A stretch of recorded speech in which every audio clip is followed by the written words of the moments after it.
जी तो स्टूडेंट अस्सलाम वालेकुम। आज के लेक्चर में बेटे हम डिस्कस करेंगे इंटरनल एनर्जी और first law of thermodynamics. Internal energy क्या है? केमिस्ट्री में हम बेटे डील कर रहे हैं किसको? सिस्टम को।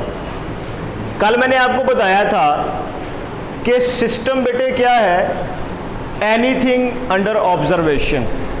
मिसाल के तौर पे हमारे पास एक बीकर के अंदर पानी है, तो पानी बेटे हमारा क्या होगा? सिस्टम होगा। यानी कि कोई भी केमिकल सब्सटेंस जो आप ऑब्जर्व कर रहे हैं लैब के अंदर, आप बेटे उसे क्या बोलेंगे? उसे सिस्टम बोलेंगे। सिस्टम बेटे कंटेन करता है पार्टिकल्स के ऊपर। सिस्टम किस पे कंटेन करता है? पार्टिकल्स के ऊपर कंटेन करता है। ठीक है। मिसाल के तौर पे बीकर में वाटर है, तो वाटर के अंदर बेटे पार्टिकल्स होंगे। कौन से पार्टिकल्स होंगे? वाटर मॉलिक्यूल्स, H2O मॉलिक्यूल्स होंगे। ठीक है ना बेटे? तो H2O मॉलिक्यूल कौन सा बेटे? ट्राई एटॉमिक मॉलिक्यूल है। ऐसे ही है ना बेटे? कौन सा मॉलिक्यूल है? Try atomic molecule. यानी कि ये बेटे हमारे पास क्या है? H2O है। ये एक ट्राई एटॉमिक मॉलिक्यूल है। सही है। इन मॉलिक्यूल्स के दरमियान बेटा जी क्या है? अट्रैक्टिव फोर्सेस हैं। ऐसे ही है। ये पार्शियल पॉजिटिव, ये पार्शियल नेगेटिव, इलेक्ट्रोनेगेटिविटी के डिफरेंस की वजह से। तो यहाँ पे अगर आप गौर करें तो बेटे वाटर मॉलिक्यूल्स के दरमियान ये जो फिजिकल अट्रैक्शंस हैं, आप इन्हें क्या बोलते हैं? हाइड्रोजन बॉन्डिंग, जो कि हम पढ़ चुके हैं। इसके अलावा यहाँ पर आपको हाइड्रोजन और ऑक्सीजन के दरमियान जो बॉन्ड नज़र आ रहा है, जो केमिकल फोर्स नज़र आ रही है, ये बेटे क्या है? ये एक इंट्रा मॉलिक्यूलर फोर्स है, जो कि बेसिकली क्या है बेटे? कोवलेंट बॉन्ड है। सही हो गया। इसका मतलब है कि इस सिस्टम के पार्टिकल्स के दरमियान क्या है बेटे? अट्रैक्टिव फोर्सेस हैं। कौन सी फोर्सेस हैं? अट्रैक्टिव फोर्सेस हैं। ओके हो गया। सेकंड बेटे, क्या ये मॉलिक्यूल्स स्टेशनरी हैं? क्या ये साकन है? ये साकन नहीं है, ये स्टेशनरी नहीं है, बल्कि मुसलसल बेटे ये क्या कर रहे हैं? मूव कर रहे हैं। सही है ना? तो इसका मतलब है कि ये मॉलिक्यूल्स मूव भी कर रहे हैं। अब यहाँ पे बेटा देखें कि किसी भी बॉडी में, किसी भी पार्टिकल में मोशन की वजह से जो एनर्जी होती है, आप उसे क्या बोलते हैं? Kinetic energy. क्या बोलते हैं? और अट्रैक्टिव फोर्सेस की वजह से जो पार्टिकल्स के दरमियान बेटे एनर्जी होती है, आप उसे क्या बोलते हैं? Potential energy. क्या कहते हैं? Potential energy. तो इसका मतलब है कि सिस्टम के पार्टिकल्स के दरमियान दो तरह की एनर्जीज हैं। कौन कौन सी बेटा जी? एक काइनेटिक एनर्जी, और सेकंड बेटे कौन सी है? Potential energy. तो सिस्टम के पार्टिकल्स के दरमियान मौजूद काइनेटिक एनर्जी और पोटेंशियल एनर्जी के सम को बेटा जी आप क्या बोलेंगे? इंटरनल एनर्जी बोलेंगे। याद रहेगा? The sum of kinetic energy and potential energy of the system is called as internal energy. याद रखिएगा बेटे, इंटरनल एनर्जी को हम रिप्रेजेंट करते हैं कैपिटल ई से। बात की समझ लगी? इसका मतलब क्या है कि ये फिर क्या होगा बेटे? ये एक स्टेट फंक्शन है। ये क्या है बेटे? ये एक स्टेट फंक्शन है। मतलब क्या है कि हम स्टेट फंक्शन के चेंज को डील करते हैं। बात की समझ लगी? हम हमेशा क्या करेंगे? डेल्टा ई डील करेंगे। हम exact value of E find नहीं कर सकते, क्योंकि ये एक स्टेट फंक्शन है। तो डेल्टा ई बेटा किसके बराबर होगा? E2 minus E1। E1 क्या बेटे? इनिशियल इंटरनल एनर्जी, यानी कि सिस्टम को आपने हीट नहीं किया तब जो सिस्टम की इंटरनल एनर्जी होगी आप उसे क्या बोलेंगे, इनिशियल इंटरनल एनर्जी। जबकि हीट करने के बाद जो सिस्टम की इंटरनल एनर्जी होगी आप उसे बेटे क्या बोलेंगे, फाइनल इंटरनल एनर्जी। और इसके डिफरेंस को आप क्या बोलेंगे, चेंज इन इंटरनल एनर्जी। तो ये बेटे एक शॉर्ट क्वेश्चन है, बात की समझ लगी कि स्टेट या डिफाइन या व्हाट इज इंटरनल एनर्जी। तो आप बेटे क्या बताएंगे, the sum of kinetic and potential energy of the particle of system is called as internal energy. और इंटरनल एनर्जी की बेटे आपने ये बातें भी लिखनी है कि internal energy is represented by capital E, it is a state function, the exact value of internal energy can not be calculated anyhow, the change in internal energy can be determined. बात की समझ लगी बेटे, clear हो गया। तो ये था जी इंटरनल एनर्जी। अब बेटा देखें यहाँ पे हमारे पास हाइड्रोजन का मॉलिक्यूल है, ये बेटा जी कौन सा मॉलिक्यूल है, ये डाई एटॉमिक मॉलिक्यूल है। ये कौन सा मॉलिक्यूल है, डाई एटॉमिक मॉलिक्यूल है। अगर हम इसकी एक थ्योरेटिकल डायग्राम बनाएं तो ये देखें, ये दो हाइड्रोजन एटम्स हैं, तो ये इनके दरमियान क्या बेटे, ये बॉन्ड है। अब ये बॉन्ड क्या करेगा बेटे, ये टू एंड फ्रू, यानी कि ये बॉन्ड वाइब्रेट करेगा। ये बॉन्ड क्या करेगा, वाइब्रेट करेगा, इस तरह इधर और इधर। बात की समझ लगी। तो इसका मतलब है कि हाइड्रोजन के मॉलिक्यूल में कौन सी काइनेटिक एनर्जी है, वाइब्रेशनल काइनेटिक एनर्जी है। कौन सी है बेटा जी, वाइब्रेशनल काइनेटिक एनर्जी। यानी कि आपसे पूछा जाएगा कि H2 डाइएटॉमिक मॉलिक्यूल में कौन सी काइनेटिक एनर्जी होती है, तो आप बेटा जी क्या बताएंगे, वाइब्रेशनल काइनेटिक एनर्जी।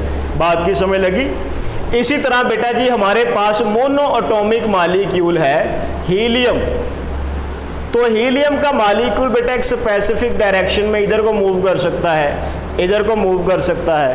तो इसके अंदर बेटा जी कौन सी काइनेटिक एनर्जी होगी, ट्रांसलेशनल। कौन सी होगी, translational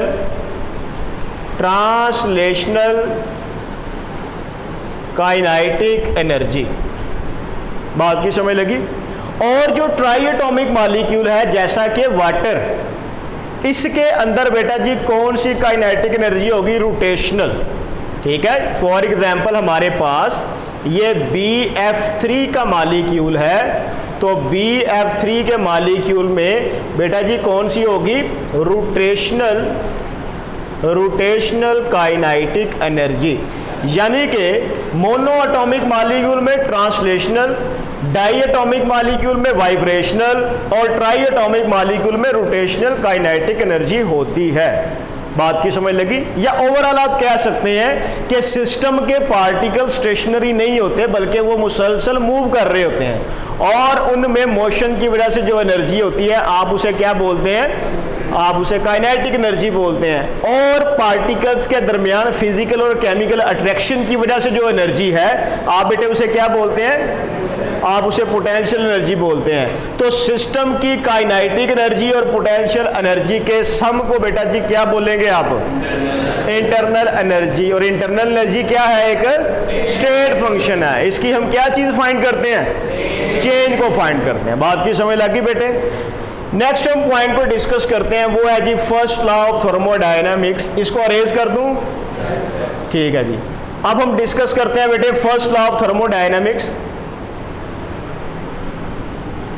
first law of thermodynamics ये law of conservation of energy भी है। किसी बच्चे को पता है कि law of conservation of energy क्या है? जी अबू हुरैरा पता है? नहीं पता। फर्स्ट लॉ ऑफ थर्मोडायनामिक्स देखे बेटे, फर्स्ट लॉ ऑफ थर्मोडायनामिक्स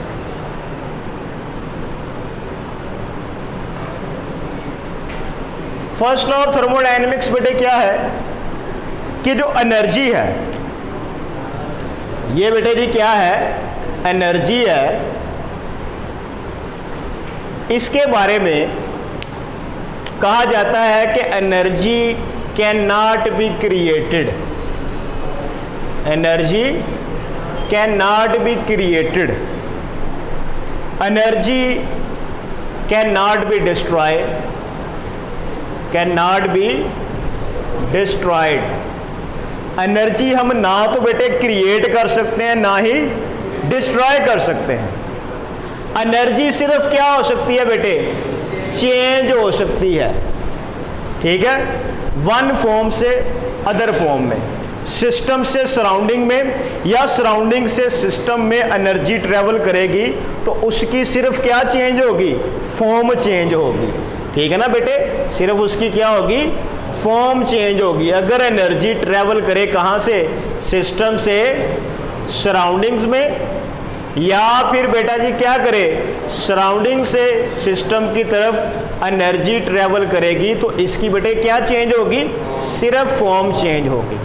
तो फर्स्ट लॉ ऑफ थर्मोडायनेमिक्स बेटा जी क्या है कि energy can not be created nor be destroyed but it change its form when it moves from system to surrounding or surrounding to system। बात की समझ लगी, यानी कि अगर आप सिस्टम को हीट देंगे तो सिस्टम क्या करेगा, वर्क डन करेगा, तो हीट एनर्जी किस में कन्वर्ट होगी बेटे, वर्क में कन्वर्ट होगी। बात की समझ लगी, एनर्जी ज़ाया कुछ भी नहीं हुई। तो इस चीज़ को प्रूव करने के लिए कि क्या एनर्जी कांस्टेंट रहती है, तो ये देखें बेटे, हमारे पास एक कंटेनर है और इस कंटेनर के अंदर बेटा जी क्या है, कोई गैस है, ठीक हो गया, ये कंटेनर है और कंटेनर के अंदर बेटा जी क्या है, गैस है। इस गैस के ऊपर एक मूवेबल पिस्टन लगा हुआ है, मूवेबल पिस्टन लगा हुआ है, ठीक हो गया। अभी आपने गैस को हीट नहीं किया तो इसकी इंटरनल एनर्जी बेटे क्या होगी, इसकी इंटरनल एनर्जी E1 होगी, जिसे आप इनिशियल इंटरनल एनर्जी कहेंगे। अभी आपने गैस को हीट नहीं किया, इस वक्त गैस का बेटा जी वॉल्यूम क्या होगा, V1, जिसे आप क्या बोलेंगे, इनिशियल वॉल्यूम। बात की समझ लगी। आपने क्या किया है, इस गैस को Q हीट सप्लाई की है, सही हो गया। तो हुआ क्या है, इस हीट की वजह से गैस का वॉल्यूम क्या हो जाएगा बेटे, एक्सपैंड करेगी ना गैस, गैस का वॉल्यूम बढ़ जाएगा। तो हीट करने पर गैस का वॉल्यूम सपोज करते हैं कि यहाँ तक पिस्टन मूव करके आ गया है, ठीक है। तो अब यहाँ पे देखें आप सब बच्चे, यहाँ से लेके यहाँ तक ये कौन सा वॉल्यूम हो गया बेटे, V2। तो इसका मतलब है गैस ने कोई ना कोई तो पिस्टन के ऊपर प्रेशर लगाया होगा, जिसकी वजह से बेटे क्या है, वॉल्यूम में चेंज आया है। तो प्रेशर बेटा जी क्या है, प्रेशर एक फोर्स है, जबकि V2 minus V1 change in volume, ये बेटा जी क्या है, बेसिकली ये डिस्टेंस है। तो फोर्स और डिस्टेंस के प्रोडक्ट को आप क्या बोलते हैं, वर्क डन बोलते हैं। तो वर्क डन बेटा जी फिर क्या होगा, P डेल्टा V। अब मुझे यहाँ पे बताएं, आपने Q हीट दी, तो Q हीट बेटा जी किस में कन्वर्ट हो रही है, वर्क में कन्वर्ट हो रही है। हीट की वजह से गैस बेटे क्या की, एक्सपैंड की, मतलब गैस ने पिस्टन पे प्रेशर लगाया तो पिस्टन ने ऊपर को मूव किया, तो प्रेशर और चेंज इन वॉल्यूम का प्रोडक्ट बेटा जी क्या है, ये वर्क डन है। अब मुझे बताएं, यहाँ पे वर्क सिस्टम कर रहा है या सिस्टम पर वर्क किया जा रहा है, सिस्टम वर्क कर रहा है। Work done by the system will be, कल पढ़ा था आपने, नेगेटिव होता है, क्या होता है, नेगेटिव। तो ये work done by the system is negative. Clear हो गया। तो टोटल एनर्जी बेटा जी किसका सम होगी, फिर जो टोटल एनर्जी होगी डेल्टा E, वो बेसिकली हीट का और वर्क डन का सम होगी। बात की समझ लगी?